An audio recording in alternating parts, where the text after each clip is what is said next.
Kakawin Negara Kertagama karya Empu Prapanca, penyusun Damaika dan kawan-kawan. Part 2. Pupuh 11. Pisowanan ketiga.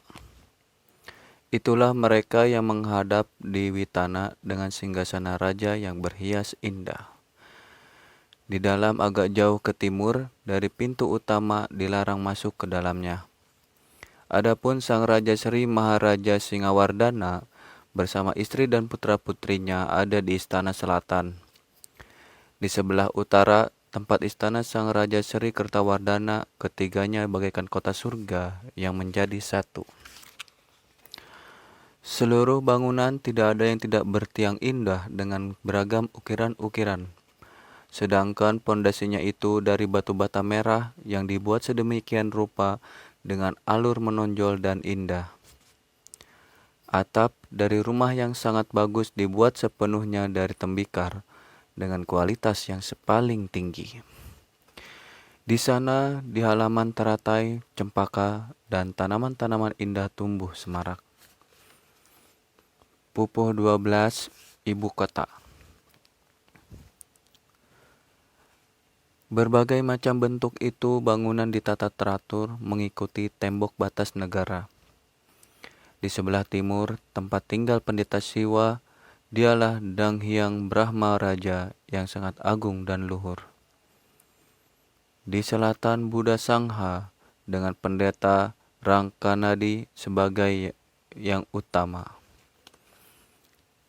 Di sebelah barat, tempat para ksatria, mantri, punggawa, serta sanak keluarga raja. Adapun di sebelah timur terpisah oleh lapangan adalah istana Raja Wengker yang megah. Bagaikan perwujudan Dewa Indra dan Dewi Saci Ratu dan Raja Daha.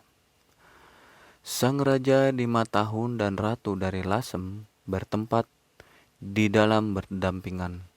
Di sebelah selatan tidak terlalu jauh, istana sang raja yang sangat indah dan megah. Di sana di sebelah utara, dari pasar besar terdapat bangunan-bangunan indah dan megah.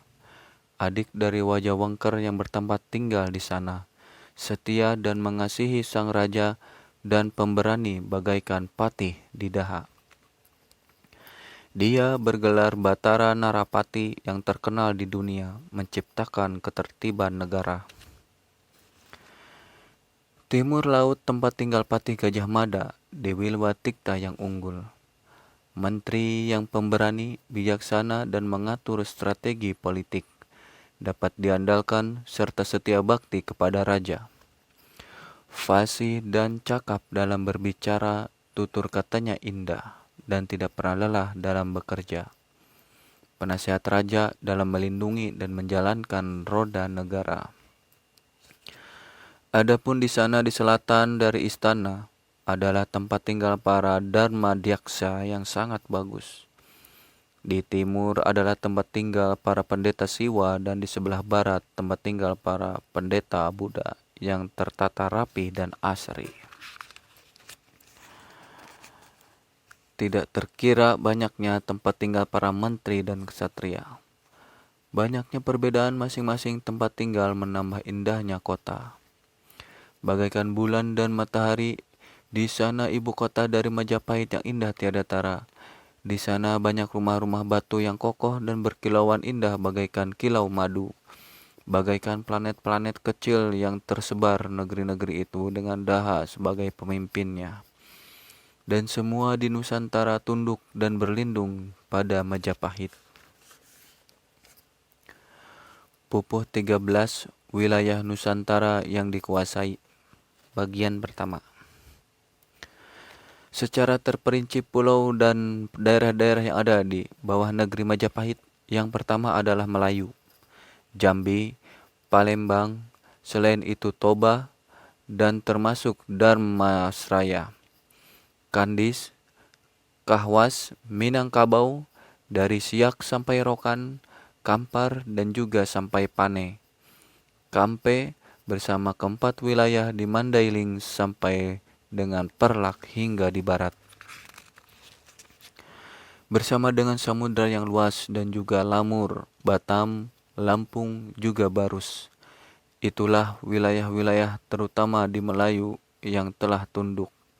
Selain itu, daerah-daerah di Kerajaan Tanjung dari Kapuas sampai dengan Katingang, dari Sampit dan juga Kutalingga sampai dengan Kota Waringin, di Sambas sampai dengan Lawai. Pupuh 14, wilayah Nusantara yang dikuasai bagian 2. Kadangdangan sampai Landa, selain itu dari Samedang sampai Tirem tak terlewatkan. Dari Sedu Brunei, dari Kalka, Saludung, dari Pantai Solot, Barito, Sawaku, serta dari Tabalun, dari Tanjung Kutai, bersama dari Malano yang terkenal dari wilayah Tanjung Pura. Itulah yang pertama. Pahang adalah wilayah ujung Medini, kemudian Lengkasuka, selain itu dari Saimwang, Kalanten, Trengganu, Ngasor, Pakar, Muar, Dungun, selanjutnya Tumasik di paling ujung, Kelang, Kedah, Jerai, selanjutnya pinggiran Kanja, semuanya termasuk ke dalam satu pulau. Di sebelah timur tanah Jawa itu juga disebutkan, yaitu Bali yang terpenting dengan Bedah Hulu dan Gua Gajah. Gurun yang terpenting adalah Sukun, kemudian Taliwang, Dompo, semua di Sanghyang Api, Bima, Seran, Hutan Kadali, semuanya menjadi satu. Dan juga di gurun yang berada di sebuah pulau bernama Lombok Merah, terutama di sana di daerah Sasak yang makmur dikuasai semuanya. Demikian juga tanah di Bantayan, terutama Bantayan dan juga Luwuk, sampai dengan Udama Katraya yang unggul dan pulau-pulau lain semuanya tunduk. Itulah di sana terdapat pulau-pulau yaitu Makassar, Buton, Banggawi, Kunir, Galian, serta Selayar, Sumba, Solot, Muar, dan juga Pandan, Ambon, serta Maluku, Wanin. Dari Seram sampai timur dan pulau-pulau lainnya yang berdekatan. Pupuh 15, negeri manca yang ditakutkan. Tersebutlah negara-negara asing yang dinaungi oleh Sang Maharaja, adalah itu kerajaan Ayodhya di Siam, begitu juga Dharmanagari, Marutma sampai dengan Rajapura, tersebut pula Singanagari, dari Champa, Kamboja, dan Yawana sebagai negara sahabat. Adapun itu tentang Pulau Madura bukanlah termasuk negeri asing, karena pada zaman dahulu konon menjadi satu dengan tanah Jawa. Pada tahun Saka Samudra Nanganun Bumi, Samudra menanggung bumi, tahun 124 atau 202 Masehi, diceritakan itu saat keduanya terpisah tetapi tidak terlalu jauh. Melengkapi perkembangan Nusantara di bawah kekuasaan Sang Maharaja, semua patuh dan taat mempersembahkan upeti setiap bulan-bulan tertentu yang baik. Terdorong niat untuk membantu Sang Raja menyejahterakan negeri. Bujangga dan para pegawai selalu ditugaskan untuk menarik upeti itu. Pupuh 16, menegakkan ajaran Siwa. Tata cara para Brahmana yang datang ke wilayah-wilayah lain dahulu dianggap terlarang untuk melalaikan kepentingan negara dan mementingkan diri sendiri. Adalah kekuasaan sang raja jika memberi perintah jalanilah kemanapun. Menegakkan ajaran Siwa sehingga orang berhasil tidak tersesat. Adapun bagi para bujangga Buddha itu terkenal tata cara sucinya, dan lagi tidak boleh pergi ke semua tempat meskipun atas perintah raja. Dianggap terlarang mengunjungi ke seluruh bagian barat Pulau Jawa, karena tidak ada penganut Buddha di sana kala itu. Sesungguhnya itu wilayah di sebelah timur tanah Jawa. Di Gurun dan Bali itu diperbolehkan untuk mengunjungi. Dialah Sang Empu Barada yang suci bersumpah bersama Sang Kuturan yang juga pendeta besar nan termasyhur. Oleh karena itu, para bujangga yang diperintahkan untuk melakukan perjalanan itu telah diatur pergi ke barat dan ke timur dengan tidak melanggar tata cara, sudah terlaksana sebagai bukti menjalankan dan tunduk pada perintah Sri Baginda Raja. Semua wiku mengajarkan dharma secara terus-menerus supaya berkenan mereka yang melihat. Oleh karena itulah semua wilayah yang menjadi bawahan kerajaan Yawapuri atau Majapahit patuh pada perintah sang raja dan setia dalam perbuatan. Dan juga bila ada yang melanggar perintah akan disirnakan semua oleh bala angkutan laut itu dengan perwira-perwiranya yang terkenal dan berjasa. Pupuh 17 Perjalanan Sang Maharaja ke Lumajang. Telah menjadi besar dan kokoh berdiri kerajaan Maharaja di Yawadara. Di sanalah Sri Maharaja Palatikta berdiam mengatur kesejahteraan dunia. Tersebar luas keluhuran dan kemasyhuran dharma, kebaikannya sehingga menimbulkan rasa bahagia di hati rakyatnya. Para pejabat, pendeta, pujangga, semuanya diberikan penghargaan karena telah turut serta berjasa pada negara. Besarnya kekuasaan dan keberanian yang dimilikinya sehingga dialah raja yang utama. Tidak merasa was-was, merasa bahagia di hati menikmati hal-hal yang disenangi. Siapapun gadis cantik di wilayah Jenggala dan Kediri dipilih yang cocok. Terlebih lagi yang dirampas dari luar negeri, setiap yang cantik dibawa ke istana. Seluruh tanah Jawa juga seluruh kerajaan yang merupakan kekuasaan raja, beribu orang rakyat negeri tinggal di sekitarnya, seperti pemimpin prajurit yang mengelilingi tembok kerajaan. Semua pulau tampak seperti pedesaan, tempat yang diliputi kebahagiaan dan rasa aman sentosa. Seperti melintasi hutan dan gunung itu tanpa merasa bahaya bagaikan melewati taman. Setiap akhir musim dingin biasanya ia berkeliling untuk beramah tamah. Terdapat sebuah tempat sima di sebelah selatan Jalagiri ke arah timur ibu kota. Ramai orang lewat dan bersorak-sorai tanpa henti di tempat itu ketika ada sabung ayam, juga wewe, pikatan, dan candi lima terus-menerus merasa dengan riang dan bersemangat. Jika tidak demikian, Maharaja pergi ke Palah untuk bersujud memuja Raja Gunung. Biasanya jika menuju ke Blitar dan Timur, ia mengunjungi pegunungan yang jaraknya dekat.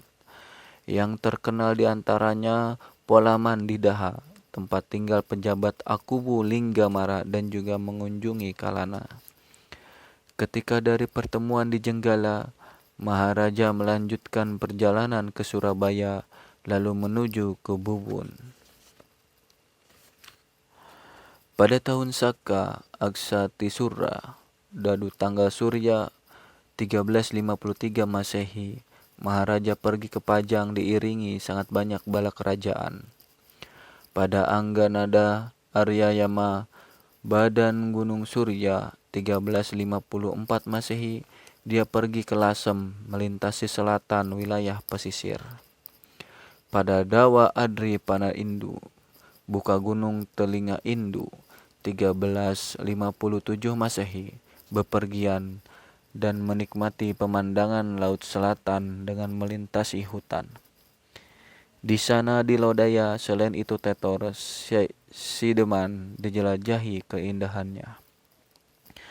Adapun pada tahun Saka Sasangka Nagarawi, bulan naga matahari 1359 Masehi, bulan Badra ketika bulan bersinar terang, Sri Raja Sanagara berpesiar ke Lumajang menikmati pemandangan.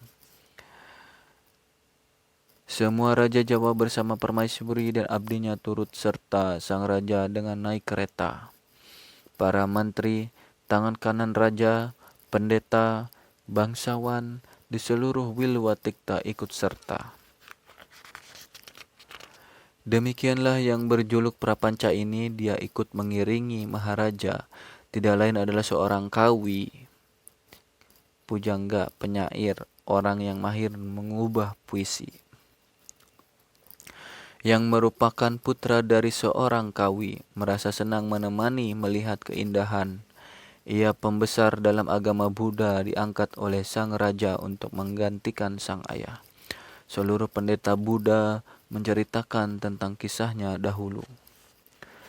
Adapun sebab sang kawi mengikuti sang raja semenjak muda mempelajari ilmu siwa tidak salah.